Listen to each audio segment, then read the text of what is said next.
congratulations to each one of you for expressing and thoroughly researching about CSR.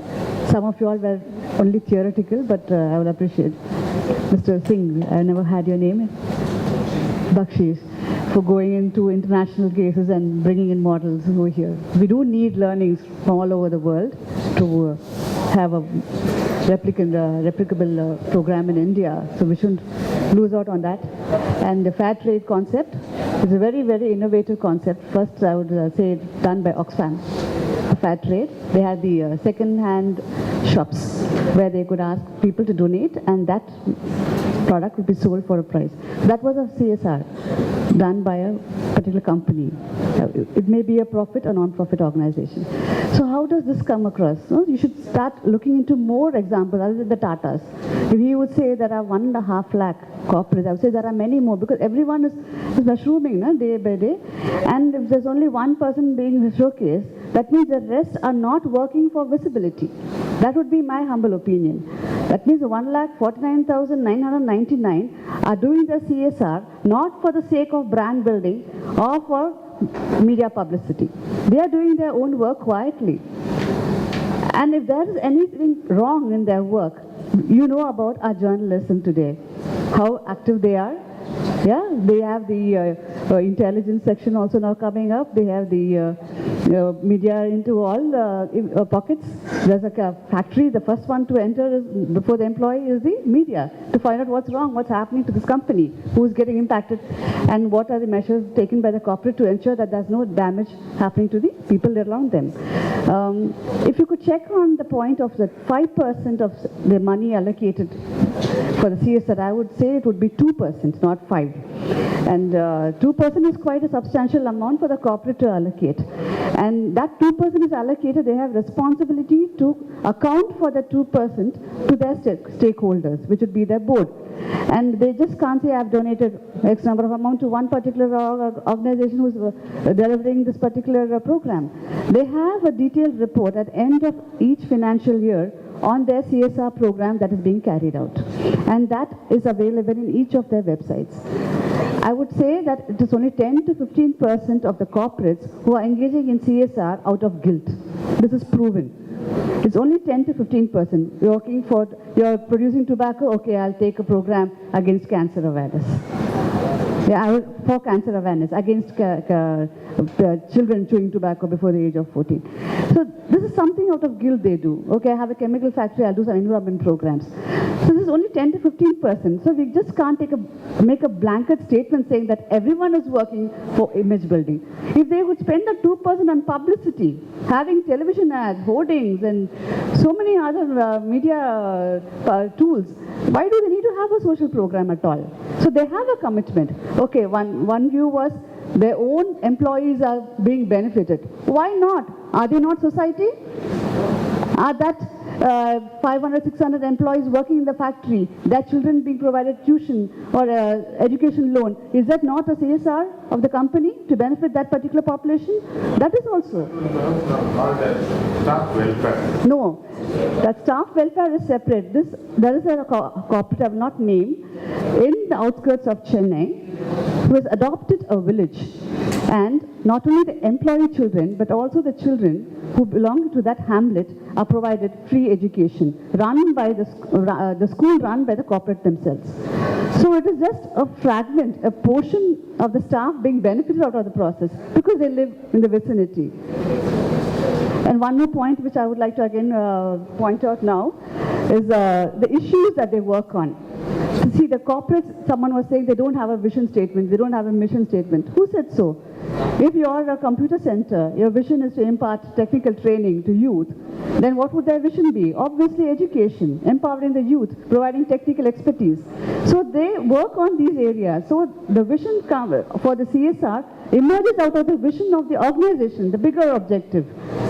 So it may be health, it could be education, it could be disability. You know about Polaris Software. Recently they incorporated Lasersoft. Well, who's Lasersoft? A company which engages more than 70 to 80% disabled people.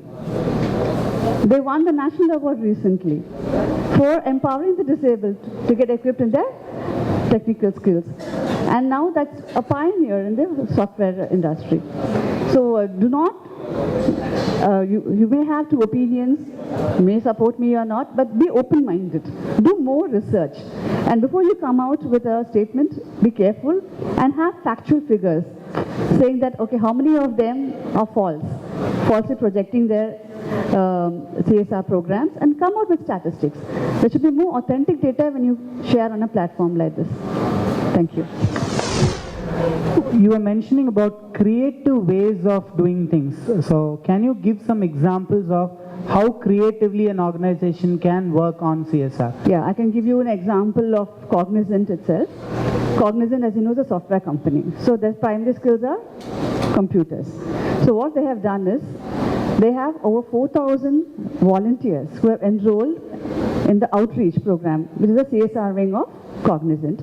And these software engineers spare 40 hours in a month to do service for the children living in rural areas, to impart technical training, to teach them computers, the basics, how to operate a computer, how to use the paint, to type a letter, to browse the internet, and also English spoken English skills, mathematics skills. So this is all where they are experienced and confident about. So this skill which they have, they try to utilize it. They don't venture into a new area on health or giving an environment awareness program, because they're not experts on that. Another company, Orchid Chemicals, if I could name that on record, they have an environment awareness program really going very well in the area where they work. Their factory is very close, it is on the way, on Omar. And what they do is, they go to the villages where, around the factory, and they have environment awareness program. They have monthly medical camps, and they provide free medicine kits. And primary health care for children, it is a continuous feature for the organization. So I would not call this brand building, I would say it is the guilt factor. So you have two examples now, Cognizant and Orchid. This could be the guilt factor for Orchid. Okay, we are polluting the place. Now the land value is definitely not as much as you would see on the other side of the road because of the pollution. So the guilt factor CSR program, yes, they do out of guilt, but you have outcomes, you have positive outcomes out of that. Someone is benefiting out of the program. And at the same time, you say innovation. Innovation, people like VIT students would come up with innovations. IIT students came up with an electronic wheelchair last year. I think you have heard in the press. They came out with an electronic wheelchair which will go on the ramp, you can adjust the speed, not like the one you see our ex-chief minister with, but something more. You can recline it and things like that. And IIT Madras also runs a rural BPO. So they have the skills to have a call center being operated from their premise, and the highlight of this program is they stopped rural migration. Having a rural BPO, the rural women are trained on how to work in a BPO in their own villages, and all they have to do is they work from their own village. As a result, migration is not there. The economy in the village also improves. At the same time, technically also they are getting support from the IIT students. So this is small cases, I can elaborate on them more. Someone was mentioning about Mahindra's CSR. Which was the project you were talking about? Spark. Have you heard of Nanhi Kalli? Nanhi Kalli. That is a CSR program where they again is a similar program like Cognizant. They provide education support for underprivileged children in rural areas. So the staff volunteer the time to go and teach in these centers. So whichever skill they have in the corporate, it could be technical, it could be English speaking skills, photography skills.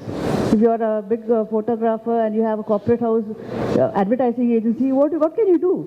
You can give your skills. You do short documentaries for NGOs who need visibility, who need to put it up on their website and talk about their programs, about their advocacy programs to more and more people.